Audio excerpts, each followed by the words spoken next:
वो nutrition in humans being के बारे में है, जो हमारा चैप्टर था न्यूट्रिशन इन एनिमल्स। इसी में हम आगे पढ़ते हैं nutrition in humans. Human digestive system के बारे में बात करते हैं। ये मैंने यहाँ पे एलिमेंट्री कैनल ड्रॉ कर रखी है बेटा। हमारा जो ह्यूमन डाइजेस्टिव सिस्टम जो है वो हमारे एलिमेंट्री कैनल से मिलके बनता है, ठीक है। एलिमेंट्री कैनल जो है वो हमारे माउथ से स्टार्ट होता है और एनएस पे खत्म होता है। माउथ जो होता है, यहाँ पे टंग जो टेस्ट देती है। इसके बाद ये जो लंबी ट्यूब है होलो, इसको हम बोलते हैं ईसोफेगस। दूसरा नाम होता है इसका फूड पाइप। इसके जस्ट बाद हमारा स्टमक होता है बेटा यहाँ पे, और स्टमक के जस्ट ऊपर लीवर, और लीवर के अंदर होता है गॉल ब्लैडर, और लीवर के जस्ट नीचे स्मॉल इंटेस्टाइन के नीचे, स्टमक के नीचे क्या मिलेगी आपको? पेनक्रियाज। और पेनक्रियाज के जस्ट बाद आपकी ये स्मॉल इंटेस्टाइन है जो कोइल्ड है। और फिर इसके जो साउंड साइड से जो जा रही है लॉन्ग ट्यूब, थोड़ी बड़ी है ये स्मॉल इंटेस्टाइन से, सॉरी चौड़ी है, वाइड है। ये क्या होती है? थिन होती है। तो ये क्या है आपकी? Large intestine. ये हमारा रेक्टम, और लास्ट में हमारा एनस। और ये साइड में दिखा रखी है वर्मी फॉर्म अपेंडिक्स। सबसे पहले क्या होता है बेटा इसके अंदर? हम ह्यूमन बीइंग्स के अंदर जब न्यूट्रिशन की बात करते हैं तो हम जो है वो ओमनीवोरस होते हैं, सर्वाहारी। प्लांट प्रोडक्ट भी खाते हैं, एनिमल प्रोडक्ट भी खाते हैं। तो हमारा जो डाइजेशन है वो कॉम्प्लेक्स है, कॉम्प्लेक्स तरीके से सॉल्व होता है। तो इसके अंदर हम सबसे पहले पार्ट्स के बारे में नाम पढ़ेंगे। पार्ट हमारा सबसे पहला माउथ, फिर oesophagus, stomach, small intestine, large intestine, rectum और एनस। और ये कुछ असेसरी पार्ट है, लीवर, पेनक्रियाज, गैल ब्लैडर। तो इसके अंदर हम जो एलिमेंट्री कैनल की अगर हम बात करते हैं तो एलिमेंट्री कैनल क्या होती है? ये एक लॉन्ग कोइल ट्यूब होती है, जिस फूड कोइल ट्यूब होती है जो कि फूड ट्यूब कहते हैं जिसको, which open at both and, जो दोनों एंड्स के ऊपर खुली होती है, माउथ से भी और एनस से भी। इसके अंदर अब हम बात करते हैं, सबसे पहले हम फूड को इंगेज करते हैं, फूड को अंदर ले जाते हैं। तो फूड को अंदर हम किसके द्वारा लेके जाते हैं? अपने माउथ। और माउथ के अंदर होते हैं बेटा जा और टंग। जा जा के अंदर तो आपको टिथ मिलेंगे, और टंग, टंग जीभ जो है वो हमारा सलाइवा सीक्रेट करेगी, जिसकी वजह से हमारा फर्स्ट डाइजेशन होगा। तो इसके अंदर हम बात करेंगे सबसे पहले टिथ की। टिथ जो है बेटा वो नॉर्मली जो इंसान है उसके अंदर 28 मिलते हैं, लेकिन अडल्ट्स की जब हम बात करते हैं तो वो 32 मिलते हैं, जिनके 4 मेन पेयर होते हैं बेटा, एन इंसीजर, कैनाइन, प्रीमोलर और मोलर्स। इसके अंदर हम जब बात करते हैं तो इंसीजर, इंसीजर हमारे 4 ऊपर वाले जबड़े में और 4 ही नीचे वाले में, तो मिलके टोटल कितने हो गए? 8 हो गए, ठीक है। 2 जबड़े होते हैं ना, जो 2 जा होते हैं हमारे, जैसे ये देखो हमें इस पे पिक्चर में दिखाई दे रहा है, ये अपर जा है और ये लोअर जा है। तो फ्रंट के जो 4 टीथ है एक जबड़े में, वो क्या कहलाते हैं? इंसीजर। और उसके जस्ट बाद ये जो एक एक टीथ दिखा रखा है सिंगल सिंगल, मतलब 2, कितने हो गए ये? 2 कैनाइन। तो एक जबड़े के इंसीजर 4, तो 2 के कितने हो गए? 4 और 4 कितने हो गए? 8 हो गए। फिर इसके बाद कैनाइन की बात करते हैं तो सिंगल सिंगल कितना हो गया? 1, 1 और 1 2। एक जबड़े में कितने हो गए? 2, तो 2 में कितने हो गए? 4, तो 2 प्लस 2 कितने हो गए? 4। फिर प्रीमोलर की बात करते हैं तो प्रीमोलर एक जबड़े में कितने होते हैं बेटा? 2 होते हैं, 2 इधर और 2 इधर, तो कितने हो गए? 4। तो दोनों में कितने हो गए? 4 और 4 8। उसके बाद हम बात करते हैं कैनाइन इसकी, प्रीमोलर्स की। मोलर्स की, मोलर जो है एक जबड़े में कितने होते हैं? 3। तो 3 और 3 कितने हो गए? 6। 6 और 6 कितने हो गए? टोटल 12। लेकिन जब हम नॉर्मली बात करते हैं तो मोलर्स जो है वो कम, मतलब सभी में 32 नहीं मिलते, मतलब दांत 28 मिलते हैं, तो उसमें मोलर की संख्या कम हो जाती है, 4 और 4 हो जाती है, तो 28 है। लेकिन अगर जिनके 32 दांत है उसके अंदर इन मोलर की संख्या कितनी हो जाएगी बेटा? 6 प्लस 6 हो जाएगी। तो हमारे कितने हो जाएंगे? टूट, यहाँ पे 12, और ये टोटल जोड़ेंगे तो इनका संख्या कितनी आएगी? 32 आ जाएगी। इसके लिए डेंटल फॉर्मूला भी लेते हैं। डेंटल फॉर्मूला होता है बेटा एक तो अडल्ट्स के लिए और एक चिल्ड्रंस के लिए। तो dental formula for milk teeth, milk teeth समझते हो? 20 होते हैं ना हमारे मिल्क टीथ छोटे बच्चों के अंदर, तो वो होते हैं बेटा, उसका फॉर्मूला होता है 2102, 2102 डिवाइडेड बाय 2102। 2 2 2 और 2 4 हो गए ना, तो ये 4 कितने हो गए? 8। 8 और 2, मतलब एक जबड़े की बात करें बेटा, 2 कैनाइन, एक सॉरी 2 इंसीजर, एक कैनाइन और 2 प्रीमोलर, सॉरी मोलर। यहाँ पे प्रीमोलर्स की जगह पे ये मोलर्स हैं, यहाँ पे मोलर प्रीमोलर एक ही बात होती है, क्योंकि उनके अंदर अभी जो जाड़ होती हैं, जिनको हम जाड़ बोलते हैं, वो नहीं आती हैं। ये तो हमारे हो गए किसके लिए?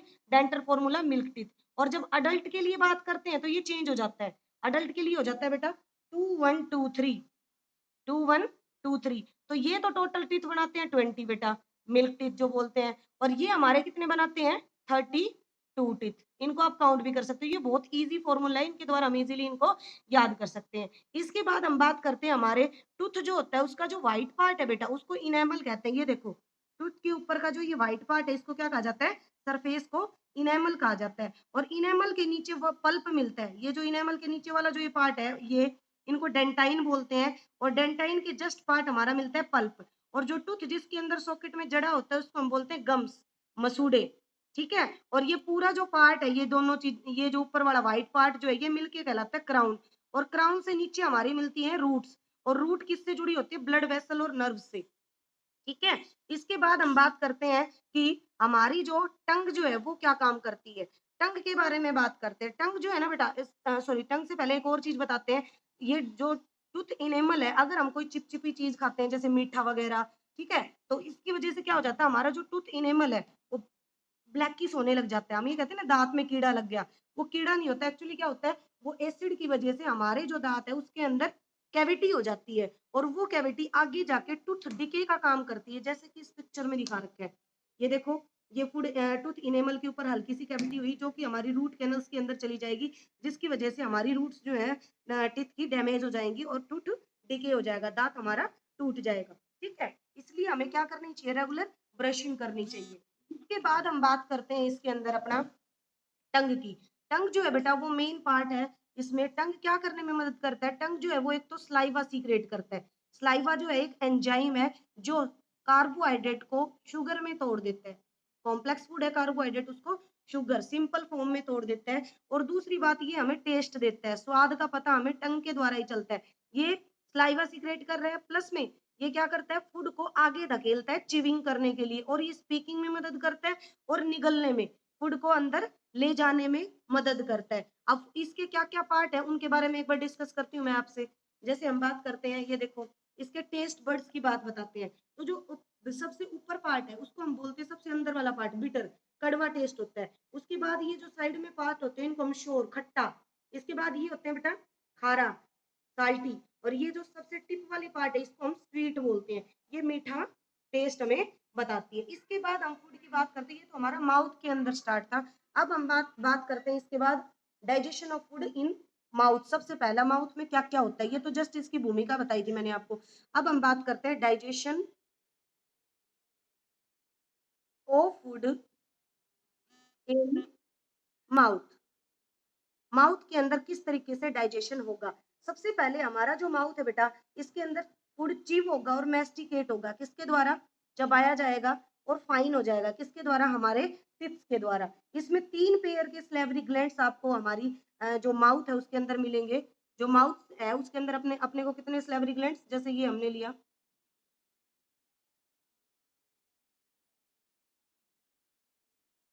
यहाँ हमारा ईयर होता है, इसके पास में यहाँ पे बेटा 3 पेयर मिलते हैं, किसके, स्लेवरी ग्लैंड्स के। इनको हम बोलते हैं स्लैवरी ग्लैंड्स। क्या, कौन कौन से पेयर्स होते हैं, 3। ये स्लैवरी ग्लैंड्स जो है बेटा ये क्या सीक्रेट करते हैं, ये स्लाइवा सीक्रेट करते हैं। Slavery gland secret saliva. और स्लाइवा का दूसरा नाम होता है स्लैवरी एमाइलेज। एंजाइम का नाम है स्लैवरी अमाइलेज। ठीक है, ये क्या करता है, ये स्लाइवा या स्लैवरी अमाइलेज जो है बेटा, ये हमारे स्टार्च को किस में ब्रेक डाउन कर देता है, शुगर में। शुगर सिंपल कार्बोहाइड्रेट है। ठीक है, इसके बाद हम बात करते हैं, इसके लिए हम एक्टिविटी भी करते हैं, हम खाने को चबा के, और चबाने के बाद में उसमें क्या हो जाएगा, स्लाइवा मिक्स हो जाएगा, उसको एक टेस्ट ट्यूब में डाल दो, चबाया हुआ खाना, और उसके अंदर क्या डाल दो, थोड़ा सा वाटर डाल दो, मिक्स कर दो। अब इसमें आयोडीन की सोल्यूशन लो, आयोडीन डालो इसमें, जैसे आयोडीन डालोगे ब्लू ब्लैक नहीं होगा, इसका मतलब क्या है कि स्टार्च खत्म हो चुका और वो किस में कन्वर्ट हो चुका, शुगर में, शुगर के अंदर। ठीक है, ये तो था हमारा किसका, स्लाइवा टेस्ट। एक हम इसकी, ये तो हमने किसके बारे में बात करा, माउथ के अंदर, माउथ के बारे में बात की है ये इसकी। ठीक है, ये क्लियर हो गया आपको। सेकंड हम बात करते हैं ईसोफेगस। ईसोफेगस क्या होती है, जिसका दूसरा नाम क्या बताया था मैंने, food pipe. Food pipe, food pipe just इसके बाद में जब देखते हैं, ये जो चीज है ये लंबी जो जा रही है और ये आगे जाके क्या बनाती है, ये हमारा स्टमक बनाती है इस तरीके से। ये फूड जो यहाँ पे फूड पाइप, ये क्या काम करती है? ये बेटा इसका कोई डाइजेशन में रोल नहीं है। ये 25 सेंटीमीटर लंबी होती है। फूड पाइप 25 सेंटीमीटर अप्रोक्स लंबी होती है। इसका डाइजेशन में कोई मदद नहीं है, बट ये फूड को आगे धकेलती है वेव लाइक प्रोजेक्शंस के द्वारा, वेव लाइक मूवमेंट्स के द्वारा। तो ये जो वेव लाइक मूवमेंट है बेटा, इनको पेरिसिस्लेटिक मूवमेंट्स बोलते हैं। क्या बोलते हैं इनको?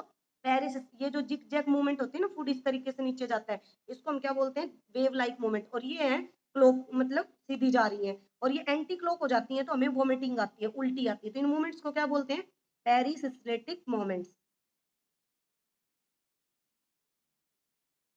ठीक है। इसके बाद पेरिसिस्लेटिक मूवमेंट जो है रिपीटेड कॉन्ट्रैक्शन और रिलैक्सेशन होता है। कॉन्ट्रैक्ट होना, रिलैक्स होना, कॉन्ट्रैक्ट होना, रिलैक्स होना, इसको हम क्या बोलते हैं? पेरिसिस्लेटिक मूवमेंट। ये देखो ये मूवमेंट्स दिखाते हैं। ये अपना बोलस था, फूड पार्ट था, जिसको हम बोलस बोलते हैं। ये क्या करता है? जो राउंड बोल है, जो हमने खाना चबाया माउथ के अंदर, तो वो राउंड बोल बन गया और वो बोलस के रूप में कहाँ आया? ये देखो ये मूवमेंट, कॉन्ट्रैक्शन, रिलैक्सेशन, कॉन्ट्रैक्शन। इस तरीके से फूड कहाँ गया हमारा? नीचे। तो ये क्या कहलाती है? पेरिसिस्लेटिक मूवमेंट्स कहलाती है। इसके बाद में फूड अब जो है हमारा किसके अंदर चला जाएगा बेटा? यहाँ से पेरिसिस्लेटिक मूवमेंट के थ्रू ये हमारा किसके अंदर चला जाएगा? स्टमक के अंदर। ये हमारा कौन सा पार्ट है? स्टमक। स्टमक में आने के बाद फूड क्या करेगा? जैसे स्टमक में आएगा, स्टमक हमारा जे शेप का होता है, हम स्टमक की बात करते हैं। स्टमक हमारा कैसी शेप का है? जे शेप का। ठीक है। और इसकी थिन वॉल्स होती है जो मसल्स से बनी होती हैं। और जो जे शेप का आपका ये जो स्टमक है, ये डाइजेस्टिव जूस सीक्रेट करता है। ठीक है। उन डाइजेस्टिव जूस में, डाइजेस्टिव जूस के बारे में हम बात करते हैं। इसमें पहला आता है बेटा हाइड्रोक्लोरिक एसिड, म्यूकस, और थर्ड होता है हमारा gastric juice. HCl, hydrochloric acid, hydrochloric acid. ये क्या करता है? जो हम फूड इंगेस्ट करते हैं उसमें बैक्टीरिया वगैरह, जर्म्स वगैरह आ जाते हैं, तो ये उसको क्या करता है? खत्म कर देता है और हमारे फूड को क्या बना देता है? एसिडिक। हमारे फूड को एसिडिक बना देता है ताकि वो फूड आगे डाइजेस्ट हो सके। दूसरा म्यूकस। म्यूकस जो है, ये जो इसकी वॉल होती है स्टमक की, इनके ऊपर होता है बेटा। ये क्या करता है? जो जब ज्यादा एसिडिक बिहेवियर हो जाता है इसका फूड का, तो ये हमारी इनर लाइनिंग फट जाती है, तो उनको फिलिंग करने का, हिल करने का, मतलब घाव को भरने का काम कौन करता है? म्यूकस करता है। उसके बाद गैस्ट्रिक जूस। गैस्ट्रिक जूस है बेटा, ये यहाँ पे हमारे ये गैस्ट्रिक जूस जो है, ये क्या करते हैं? ये फूड को ब्रेक डाउन करते हैं। किस तरीके के फूड को? यहाँ पे तो हमने माउथ के अंदर तो स्टार्च का डाइजेशन हो गया था, यहाँ पे गैस्ट्रिक जूस जो है वो क्या करते हैं? प्रोटीन को एमिनो एसिड्स में तोड़ते हैं, प्रोटीन को एमिनो एसिड्स के अंदर ब्रेक डाउन कर देते हैं सिंपलर फॉर्म में। ठीक है। Protein convert into amino acid. इसके बाद हमारा जो डाइजेस्ट फूड है वो डाइजेस्ट हो गया। डाइजेस्ट होने के बाद में यहाँ से किसके अंदर जाएगा? यहाँ पे हमारी होती है बेटा पेनक्रियाज। ठीक है। और यहाँ हमारा होता है लीवर, और लीवर के अंदर होती है गॉल ब्लैडर।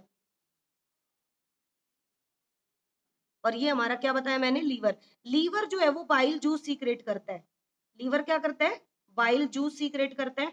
और बाइल जूस क्या करता है? बाइल जूस भी एक हमारे फूड को तोड़ता है। ये करता है बेटा फैट को फैटी एसिड और ग्लिसरोल्स में तोड़ता है, फैटी एसिड एंड ग्लिसरोल में।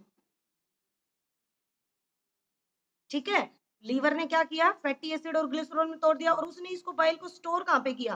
गोल ब्लैडर के अंदर। इसके बाद हमारी पेनक्रियाज, इसका भी सेक्रेशन जो है वो यहाँ पे मिक्स हो जाएगा। ये देखो यहाँ से जिसमें स्टमक का हुआ था, ये स्पिंचर मसल्स के द्वारा जो आपका स्टमक है इस पार्ट को आगे धकेलेगा, और यहाँ से ये किसका? लीवर का सेक्रेशन आया। अब यहाँ पे मैंने क्या बताई आपको? पेनक्रियाज। पेनक्रियाज क्या करती है? हमारी पेनक्रियाज है यहाँ पे। पेनक्रियाज जो है बेटा, अब देखो हमारे सब चीजों का डाइजेशन हो चुका, फैट का हो चुका, प्रोटीन का हो चुका ना ऊपर।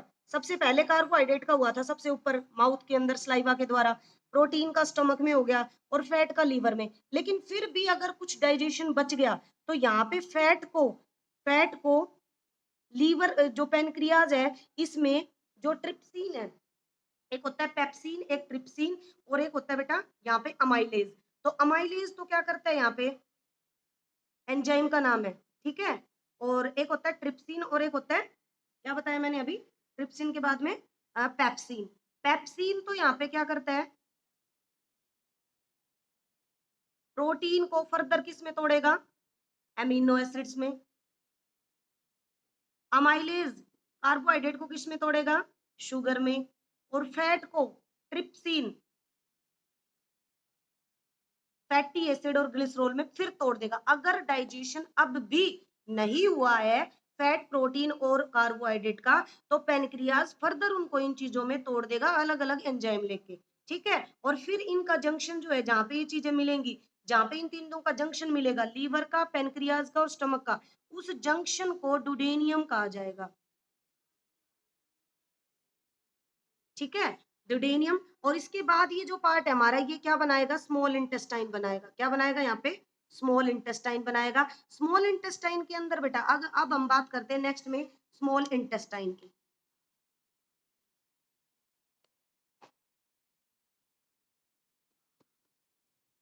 नेक्स्ट पार्ट है हमारा small intestine.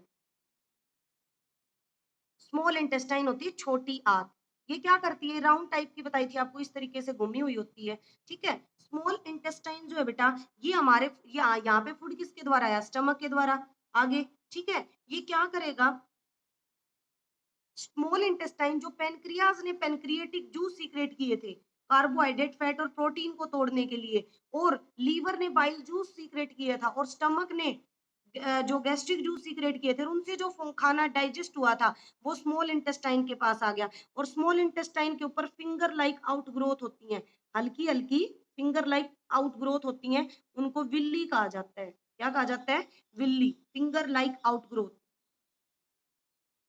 Finger like outgrowth, उनको क्या कहा जाता है, विल्ली। ये विल्ली क्या करती हैं, ये सरफेस एरिया को इंक्रीज करती हैं, फूड को डाइजेस्ट करने के लिए सरफेस एरिया को इंक्रीज करती हैं, ताकि ज्यादा से ज्यादा फूड एब्जॉर्ब हो सके, ठीक है।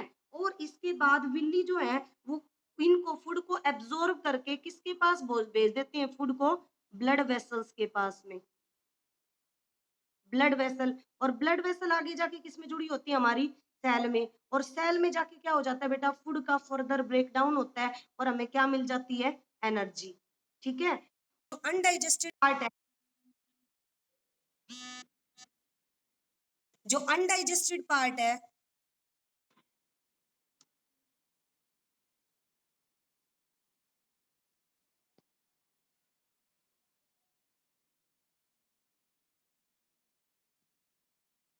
और जो हमारा अनडाइजेस्टेड पार्ट है वो इसके अंदर,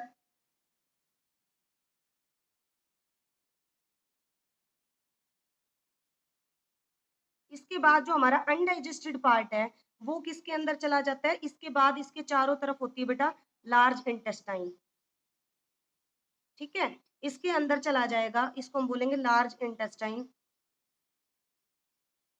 लार्ज इंटेस्टाइन क्या करेगी, जो अनडाइजेस्टेड फूड है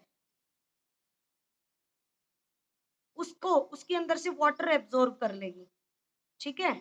और जो लास्ट पार्ट है उसको किसके पास भेज देगी, अपना यहाँ पे होता है रेक्टम, रेक्टम के पास। रेक्टम क्या करेगा, एक प्रेशर लगा के उस फूड को, कहा अनडाइजेस्टेड फूड को, रेक्टम, रेक्टम कहाँ, उसको फीसिस में कन्वर्ट करेगा। और उसके बाद ये फूड जो है हमारा एनएस के पास चला जाएगा, उससे बॉडी से बाहर, तो यहाँ पे एक्सक्रिएशन हो जाएगा। एक्सक्रीशन मतलब बाहर निकलना, वेस्ट का रिमूव होना, removal of undigested food. Undigested food जो है हमारी बॉडी से बाहर हो जाएगा, ठीक है। और यहाँ पे देखो जैसे ही अब्जॉर्प्शन हुआ तो एसिमिलिएशन भी हो गया था फूड का, मतलब एनर्जी भी हमें यहाँ पे मिल गई थी, ठीक है। तो इस तरीके से ये एनिमल में इसमें ह्यूमंस बीइंग्स के अंदर डाइजेशन होता है, ठीक है। तो ये हमारा डाइजेशन का जो टॉपिक था आज ये इतना ही है। नेक्स्ट जो है वो इसके बाद में अपना है कि डाइजेशन इन रूमिनिएंट, डाइजेशन इन रूमिनिएंट। रूमिनिएंट की जब हम बात करते हैं, रूमिनिएंट होते हैं बेटा जो घास फूस खाने वाले जानवर होते हैं, उनके अंदर कैसे होगा, इनके बेटा जो स्टमक होता है उसके 4 चैम्बर होते हैं, 4 चैम्बर्ड स्टमक होता है इनका, जिसका फर्स्ट जो चैम्बर है उसको कहा जाता है रुमेन, सेकंड जो चैम्बर है उसको कहा जाता है रेटिकुलम, थर्ड जो चैम्बर है उसको कहा जाता है ओमेसम, और जो फोर्थ जो चैम्बर है उसको कहा जाता है अब ओमेसम। ये देखो मैं अभी आपको फिगर दिखाती हूँ इसका। ये देखो, ये चैम्बर है, इसके अंदर ये रेटिकुलम, ये रुमेन सबसे बड़ा पार्ट हो गया, यहाँ पे क्या हो गया आपका ओमेसम, और ये कैक्यूम जो इसके अंदर है। ये देखो सबसे इसमें इसोफेगस दिखा रखी है, लार्ज इंटेस्टाइन, रेटिकुलम, ओमेसम, अब ओमेशम। ये देखो इसके अंदर फिर और खोल के दिखा रखा है, इसके अंदर इसोफेगस, ओमेसम, अब ओमेशम और रेटिकुलम और रुमेन। सबसे पहले क्या होता है, जो ये खाना चबाते हैं वो 2 टाइम में बेटा डाइजेशन करते हैं, मतलब पार्शली चबाते हैं, तो उसको हम बोलते हैं कडिंग। मतलब 2 बार अपना क्या करते हैं, खाना डाइजेस्ट करते हैं। तो एक बार जब माउथ के अंदर लाते हैं तो उसको हम क्या बोलते हैं, कडिंग, जुगाली करना, चिविंग द फूड। चिविंग करना क्या कहलाता है, कडिंग या फिर रूमिनेशन कहलाता है। कडिंग भी कह सकते हैं या फिर रूमिनेशन भी कह सकते हैं। ठीक है, ये सिर्फ घास फूस खाने वाले जो जानवर है उनके अंदर होता है। ठीक है, इसके बाद ये क्या करते हैं बेटा, ये सिर्फ सेलुलोज डाइजेस्ट कर सकते हैं। सेलुलोज होता है जो प्लांट के अंदर पाया जाता है, प्लांट सेल में। ठीक है ना, सेल वॉल होती है जिसके अंदर, तो ये क्या करते हैं, सेलुलोज डाइजेस्ट करते हैं। और सेलुलोज डाइजेस्टिंग बैक्टीरिया इनका जो रुमेन है उसके अंदर पाया जाता है। सबसे पहले ये रुमेन में ले जाएंगे, रुमेन में जाने के बाद फर्स्ट चिविंग करने के बाद वापस फिर माउथ में लाएंगे, और चिविंग करके फिर ये किसमें भेजेंगे, आपके ओमेसम में, सॉरी हाँ ओमेशम, ओमेशम के बाद अब ओमेशम, और फिर इनका ये जो वेस्ट है ये बॉडी से बाहर हो जाएगा। तो ये जो डाइजेशन इनके अंदर किसके द्वारा हुआ, इनका जो रुमेन है इसके अंदर होता है सेलुलोज, जो ओमेसम है उसके अंदर होता है cellulose digesting bacteria, digesting bacteria जो क्या डाइजेस्ट करते हैं, सेलुलोज को डाइजेस्ट करते हैं। और हमारी बॉडी में ऐसा कुछ होता नहीं है, इसीलिए हम सेलुलोज को डाइजेस्ट नहीं कर सकते। और सेलुलोज डाइजेस्टिंग बैक्टीरिया इनकी कैक्यूम के अंदर होते हैं। ठीक है, सेलुलोज डाइजेस्टिंग बैक्टीरिया, तो ये क्या करते हैं, सेलुलोज को डाइजेस्ट करवाते हैं। तो इनका जो डाइजेशन है वो थोड़ा सा डिफरेंट है ह्यूमन बींग्स के बजाय। तो ये क्या कहलाते हैं, ये रूमिनिएंट्स कहलाते हैं। जैसे आपके इनमें एग्जांपल ले सकते हैं, काव, बुफेलो, ठीक है, और आपके बुफेलोज के अलावा जैसे डियर, ये सब क्या है आपके रूमिनिएंट्स होते हैं। तो आज हमारा टॉपिक इतना ही था। इसके बाद नेक्स्ट आज हमारा टॉपिक है फंगी। फंगी के अंदर हम बात करेंगे